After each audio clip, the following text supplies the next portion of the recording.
අපේ channel එකට ආව ආදරෙන් පිළිගන්නවා. අද මම අරගෙන ආවේ විනාකිරි නැතුව අච්චාරු හදාගන්න විදිය. එහෙනම් අපි බලමුද. මම මෙතන රතුළුණු ග්‍රෑම් 200ක් අරන් තියෙනවා. මිරිස් ග්‍රෑම් 150යි, කැරට් 250යි, පැපල් වලින් 250යි. මම මේවා හීනියට ලියලා තෙත මාත්තු වෙන තමයි මේ තියලා තියෙන්නේ. දැන් අපි යමු ඇඹුල් දොඩම් කඩාගෙන ඉන්න. විනාකිරි වෙනුවට අපි පාවිච්චි කරන්නේ ඇඹුල් දොඩම්. අච්චාරු කන්න ආස ඒත් ඇඟ උෂ්ණ කට්ටියට මෙන්න මේ විදියට අච්චාරු හදලා කන්න පුළුවන්.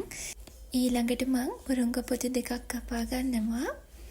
ඊළඟට මම අබ පේස්ට් එක හදා ගන්නවා. මේක මම ඇඹුල් දොඩම් වල යුෂ වලින් තමයි අඹරගන්නේ. විනාගිරි වෙනුවට තමයි ඇඹුල් දොඩම් පාවිච්චි කරන්නේ අපි.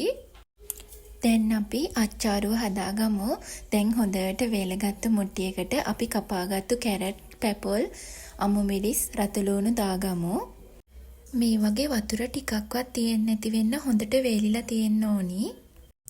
දැන් මම මුරුංග පොතු එකතු කරගන්නවා. ඊළඟට කුරුඳු,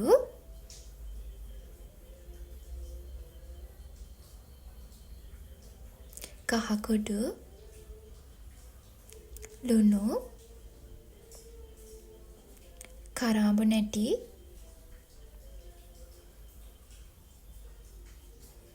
අබ පේස්ට් එක දාලා හොඳට අනාගමු අපි. ඊළඟට මම අර මිරිකගත්තු දොඩම් යුෂත් එකතු කරගන්නවා. ඒක දාලා හොඳට මේක කලවම් කරගන්න. මම සාමාන්‍ය ප්‍රමාණයේ දොඩම් ගෙඩි 6ක විතර යුෂ ගත්තා. අච්චාරු එක හොඳට තැම්බෙන්නේ මේ දොඩම් යුෂ වලින් තමයි. දැන් අපි මේකට හුලං වැදෙන්නේ නැති වෙන්න හොඳට බැඳගමු.